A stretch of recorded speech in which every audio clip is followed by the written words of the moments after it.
Olá, eu sou Marília, estudante de enfermagem, e sob a orientação da professora doutora Keila Cristiane Trindade da Cruz, realizei o PIBIC em 2022 e 2023, que foi financiado pela FAPDF com o título Assistência em Saúde para os Idosos na Pandemia de Covid-19, Revisão Integrativa.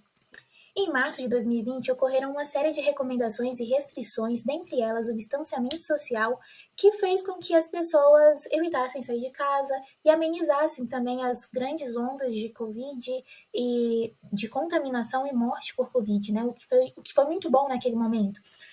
E também evitou a sobrecarga dos sistemas de saúde.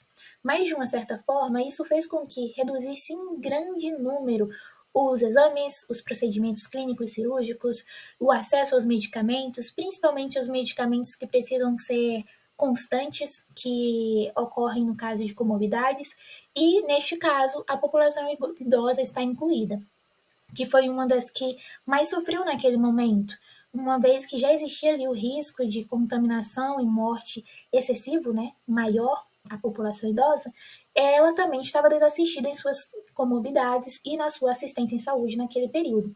Então, diante disso, a gente quer, nesta revisão, identificar as consequências da desassistência em saúde às pessoas idosas no mundo durante a pandemia de Covid-19.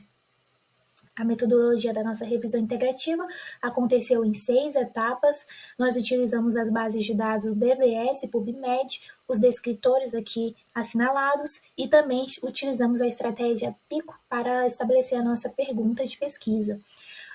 O protocolo Prisma também foi adotado na seleção e de inclusão e exclusão dos nossos artigos.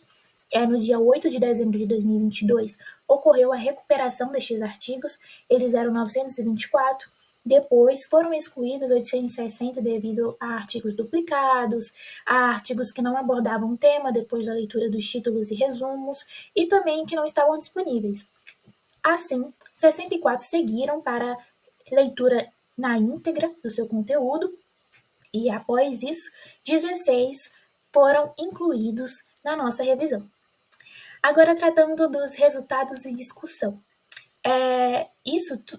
Os 16 artigos eles giraram em torno de 3 categorias, que foram o sentimento de medo, a política e as iniquidades sociais que permeiam a nossa sociedade. Por que o sentimento de medo?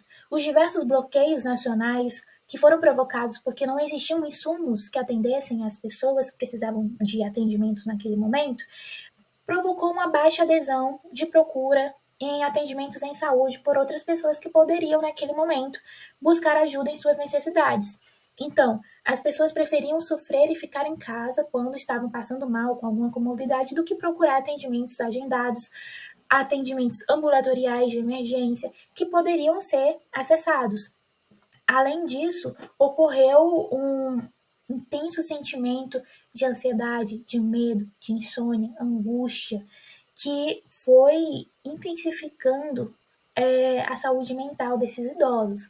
Então, além das fragilidades físicas, o mental estava abalado e influenciou no consumo de álcool e drogas. Falando agora um pouco sobre a política, o gerenciamento de recursos, as rotinas, as pessoas, os profissionais, eles foram quase que totalmente direcionados ao combate da pandemia. Isso fez com que os atendimentos, os procedimentos cirúrgicos, eletivos, os tratamentos quimioterápicos ou outros tipos, eles não pudessem ser atendidos, não pudessem ser feitos naquele momento, porque não existiam pessoas, profissionais, recursos para isso. E isso foi impactando ainda mais as pessoas vulneráveis, os idosos vulneráveis.